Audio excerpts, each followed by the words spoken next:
వరుస food poison ఘటనలు కలవరపరుస్తున్నాయి తెలంగాణలో. ఆ ఘటనలు మరొక ముందే ఇంకో ఘటన వెలుగులోకి వచ్చింది. మరి ముఖ్యంగా ప్రభుత్వ బడులలో ఈ దారుణాలకు సంబంధించి ఒకటి వెలుగులోకి రావడం ప్రస్తుతం ఆందోళన కలిగిస్తోంది. ఇప్పుడు ఈ వంతు ఖమ్మం జిల్లా రఘునాథపాలెం బీసీ గురుకులం. అవును, విజువల్స్ మీరు చూస్తున్నారు. ఖమ్మం జిల్లా రఘునాథపాలెం బీసీ గురుకులంలో దారుణం జరిగింది. ఎలుకలు కొరకడంతో విషమంగా విద్యార్థిని ఆరోగ్యం మారింది. విజువల్స్ మీరు చూస్తున్నారు. ప్రస్తుతం ఆ విద్యార్థినికి సంబంధించి ఆ ఎలుకలు కొరికిన ఘటనకు సంబంధించిన విజువల్స్ మీరు చూస్తున్నారు. అయితే ఎలుకలు కొరకడంతో విషమంగా ఆ విద్యార్థిని ఆరోగ్యం ఉంది. 10వ తరగతి విద్యార్థిని భవానీ కీర్తిని ఎలుకలు కొరికిన విజువల్స్ మీరు చూస్తున్నారు. ఈ నేపథ్యంలో నరాలు చచ్చుబడి విద్యార్థిని స్పర్శ కోల్పోయిందంటున్నారు ఆ సదరు బాలిక తల్లి. ఆసుపత్రిలో చేర్పించి చికిత్స అందిస్తోంది కుటుంబం. విజువల్స్ మీరు చూస్తున్నారు. న్యాయం చేయాలంటూ విద్యార్థిని తల్లి ఆవేదన వ్యక్తం చేస్తోంది.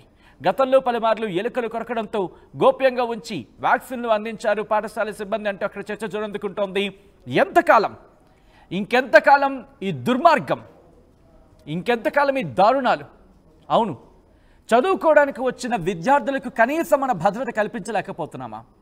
మరీ ముఖ్యంగా టెక్నాలజీ ఎరా మాట్లాడుకుంటున్నామే. అధికారులు ఎవరైనా నిద్రలో ఉండిపోయిన అధికారులు ఎవరైనా ఉంటే బహుశా ఈ మాట అంటే కొంతమంది కోపం రావచ్చు. ఇక్కడ నేను అంటోంది అలసత్వం వహిస్తున్న అధికారులకు సంబంధించి, ఇంకా అలసత్వంలో ఉన్న అధికారులకు సంబంధించి నిద్ర నుంచి మేల్కోవాల్సిన పరిస్థితి. భవిష్యత్ తరాలని మీరు చిరిమేస్తున్నారు. ఒక్కసారి ఆలోచించండి. నేను ఎందుకు ఈ మాట అంటున్నానంటే కనుక ఒకసారి చూడండి, ఎవరు వస్తారు బీసీ గురుకులాలకి? కనీసం చదివించుకోవడానికి స్తోమత లేక తమ బిడ్డల్ని చదివించుకోవాలని ఒకే ఒక కోరికతో పంపించే తల్లిదండ్రులు ఒక విధంగా చెప్పాలంటే వాళ్ళ ధైర్యం, వాళ్ళ సాహసం అనే చెప్పుకోవాలి. ఎవరు పంపిస్తారు? ఒక్కసారి చూడండి. హాస్పిటల్ బెడ్ మీద కూర్చొని చదువుకొని 2 చేతులతో పుస్తకాన్ని పట్టుకొని భవిష్యత్తును ఎక్కడికో ఊహించుకోవాల్సిన సదరు బాలిక హాస్పిటల్ బెడ్ మీద ఎలుకలు కొరకడమా? ఇంత దుర్మార్గమా? కనీసం ఇంట్లోకి ఎలకొస్తేనే అది బయటికి వెళ్ళేంతలా మనం చర్యలు తీసుకుంటామే, లేకపోతే దాన్ని పట్టుకునేందుకు మన చర్యలు తీసుకుంటామే. గతంలో కూడా ఇటువంటి ఘటనలు ఇప్పుడు మళ్ళీ పునరావృతం. ఒక్కసారి అక్కడ సిచ్యువేషన్స్ మీరు చూడొచ్చు. ఎంత అపరిశుభ్రంగా ఉంది వాతావరణం. ఒక్కసారి మీరు చూడండి, మీరే చూడండి, మీ కళ్ళతో మీరే చూడండి అక్కడ ఎటువంటి పరిస్థితులు ఉన్నాయి. బయట నుంచి చూస్తేనే ఇటువంటి పరిస్థితులు ఉంటే కనుక లోపల ఇంకెటువంటి పరిస్థితులు ఉండుంటాయి చూడొచ్చు. కోతులు తిరుగుతున్నాయి. ఏ క్షణానైనా ఆ బాలిక మీద కావచ్చు, లేకపోతే ఆ విద్యార్థులకు సంబంధించి అక్కడ చదువుకునే వాళ్ళ మీద దాడి చేసి ఓ మై గాడ్, ఒకసారి ఆ విజువల్ చూడండి. ఆ పైన ఒక కోతు ఉంది. అఫ్కోర్స్ కొన్ని సందర్భాల్లో కోతులు కూడా దాడులు చేసే సందర్భాన్ని మనం చూస్తూ ఉంటాం. కనీసం భద్రత కల్పించలేకపోతున్నామా? మన విద్యార్థులకి నేటి బాలలై రేపటి భావి భారత పౌరులు అని చెప్తారు కదా, ఆ పౌరులని మనం రక్షించుకోలేకపోతున్నామా? కనీసం భావి భారత పౌరుని మనం రక్షించుకోలేకపోతున్నామా? ఒక్కసారి ఆలోచించుకోలేమా? అంతా జరిగిన తర్వాత ఇప్పుడు వెళ్తున్నారు అధికారులు. బహుశా నీ మాట అంతకు క్షమించాలి. నేను మాట అంటోంది కేవలం నిద్ర మత్తులో ఉన్న అధికారులకు సంబంధించి, అలసత్వం వహిస్తున్న అధికారులకు సంబంధించి ప్రశ్నిస్తుంది వాళ్ళని. ఒక్కసారి చూడండి, అంతా జరిగిన తర్వాత ఇప్పుడు వచ్చి అడిగి పరామర్శించే బదులు ముందే మీ పనులు మీరు చక్కగా నిర్వహిస్తే, ఇదే అంటోంది ఆ కుటుంబం, ఆ తల్లిదండ్రులు కావచ్చు, మీ పనులు మీరు చక్కగా నిర్వహిస్తే ఈరోజు ఆ బాలికకు అటువంటి దీనావస్థ ఉండేది కాదు కదా. పరామర్శించే సిచ్యువేషన్, అఫ్కోర్స్ వెళ్ళి పరామర్శించారు, వెల్ అండ్ గుడ్.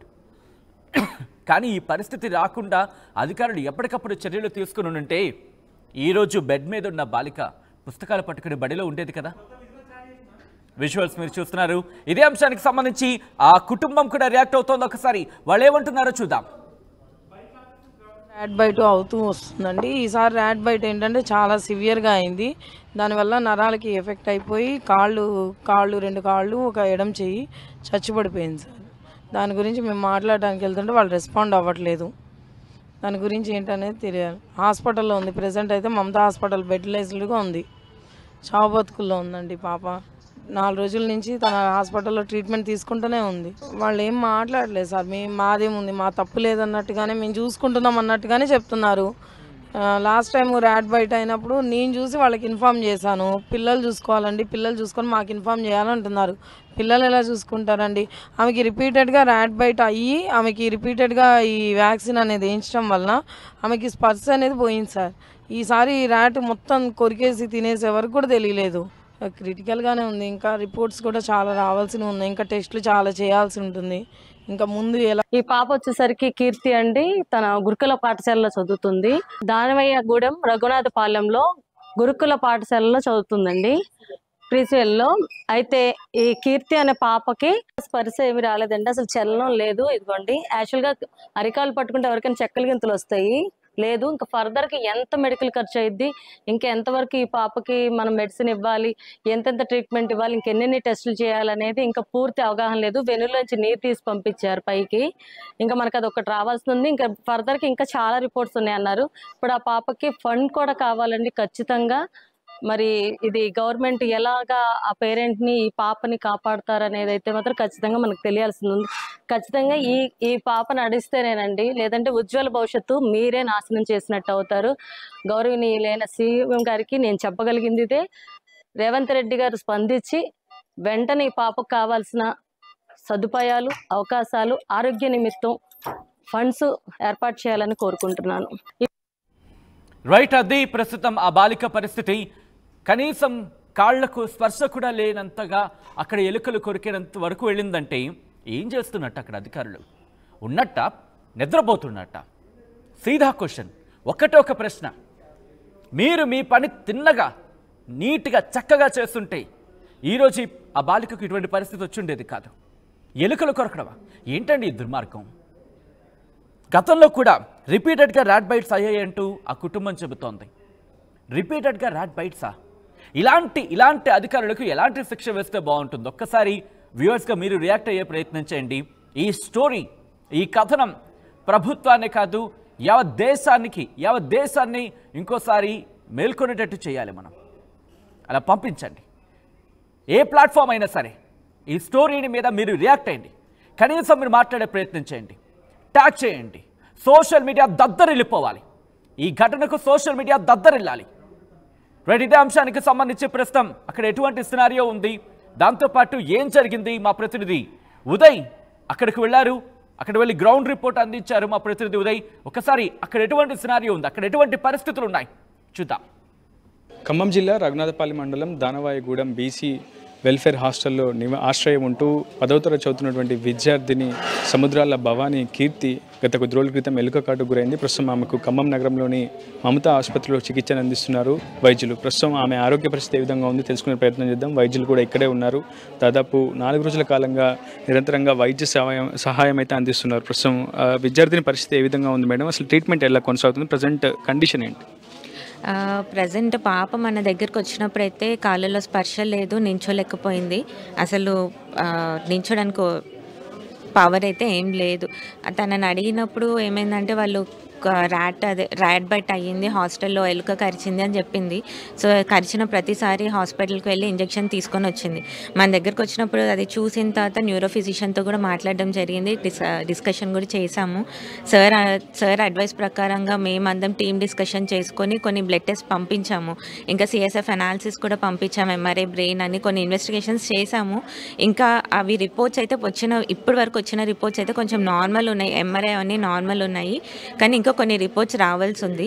సో ఇప్పుడు వచ్చిన సిఎస్ఎఫ్ ఒక్కటి కొంచెం పాజిటివ్ ఉంది, అంటే వైరల్ వేలో సస్పెక్ట్ చేస్తున్నాము, వైరల్ ఇన్ఫెక్షన్ లాగా.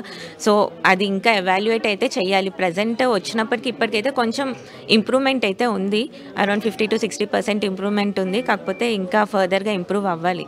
సాధారణంగా రైట్ బైట్ జరిగినప్పుడు ఎలాంటి ట్రీట్మెంట్ ఇస్తారు మనం? ఎలాంటి వ్యాక్సిన్స్ ఇస్తారు? అసలు అందుబాటులో ఏమున్నాయి వ్యాక్సిన్స్ బయట? మన దగ్గర యాంటీ రేబిస్ వ్యాక్సిన్ అని ఉంటుందండి. అది ర్యాట్ బైట్ అనే కాదు, ఎనీ యానిమల్ బైట్కి యాంటీ రేబిస్ వ్యాక్సిన్ ఇస్తాము. దానికి ఒక షెడ్యూల్ ఉంటుంది, 0, 3, 7, 14 అన్నట్టు. సో ఆ షెడ్యూల్ బేసిస్ ప్రకారం మనం రేబిస్ వ్యాక్సిన్ ఇస్తాము. దాని తర్వాత ఒకవేళ దాంట్లో కేటగిరీస్ ఉంటాయి, 1, 2, 3 కేటగిరీస్ అని. ఇప్పుడు 1 and 2 కేటగిరీస్ అయితే ఓన్లీ రేబిస్ వ్యాక్సిన్ ఇస్తే సరిపోతుంది. అండ్ 3rd కేటగిరీ అన్నది ఏంటంటే కొంచెం డీప్ వీక్గా ఉంది అని అంటే అప్పుడు ఇమ్యూనోగ్లోబులిన్స్ అన్నది ఇస్తాము. సో అకార్డింగ్ టు ఆ కేటగిరీ వైజ్ పాపకి ఎలా కరిచింది ఏంటి అన్నది అకార్డింగ్లీ చూసుకొని యూజువల్గా రేబీస్ వ్యాక్సిన్ ఇవ్వాల్సి వస్తుంది. అంటే పాప హాస్పిటల్ అడ్మిట్ అయినప్పుడు అంతకుముందు ప్రీవియస్ ట్రీట్మెంట్ ఏమి ఇచ్చారు, అంతకుముందు మెడికల్ రిపోర్ట్స్ ఏమైనా చెక్ చేశారా, ఏ వ్యాక్సిన్ ఇచ్చారు? ప్రీవియస్ అయితే మెడికల్ రిపోర్ట్స్ చెక్ చేసినప్పుడు దాంట్లో ఓన్లీ యాంటీ రేబీస్ వ్యాక్సిన్ ఒకటి, ఇంకా టీటీ ఇచ్చినట్టయితే డాక్యుమెంటేషన్ ఉంది. అది కూడా ఓన్లీ 2 డోసెస్ ఇచ్చారు. నెక్స్ట్ ఫర్దర్ డోసెస్ అయితే మనకి ఎక్కడ డాక్యుమెంటెడ్ లేదు. అంటే పాప చెప్పిన వైజ్ మాత్రం అయితే ఇంజెక్షన్స్ ఇచ్చారని చెప్పారు, కానీ మేము ఇంజెక్షన్స్ ఇచ్చారనేది డాక్యుమెంటెడ్ లేవు. ఇంకెన్ని రోజులు పడుతుంది మేడం? స్పర్శ కోల్పోయినట్లు చెప్తున్నారు. ఏ లెగ్ మేడం? ఇప్పుడైతే మొత్తం 2 కాళ్ళలో స్పర్శ లేదు, అంటే వచ్చేప్పటికైతే అతను 0 ఉంది. బట్ ఇప్పుడు కొంచెం ఇంప్రూవ్ అయ్యింది, తనంతకు తను నడవగలుగుతుంది. స్పర్శ అయితే లేదు, కానీ పవర్ అన్నది కొంచెం ఇంప్రూవ్ అయ్యింది. సాధారణంగా స్పర్శ ఎందుకు కోల్పోవాల్సి వస్తుంది మేడం? ఎందుకు కోల్పోయి ఉంటుంది? అది మోస్ట్లీ ఒక్కొక్కసారి వ్యాక్సినేషన్ రిపీటెడ్ టైమ్స్ ఇవ్వడం వల్ల అది న్యూరలాజికల్ కాంప్లికేషన్స్ వస్తాయి. దానివల్లే వచ్చిందని మనం ఇప్పటికీ ప్రజెంట్గా అదే దానివల్ల అని ఇంకా కంక్లూజన్ అయితే రాలేదు. కాంప్లికేషన్స్ దానివల్ల వచ్చే ఛాన్సెస్ ఉన్నాయి. ప్రస్తుతం అయితే వైద్య సాయం అయితే కొనసాగిస్తున్నారు. ప్రస్తుతం న్యూరో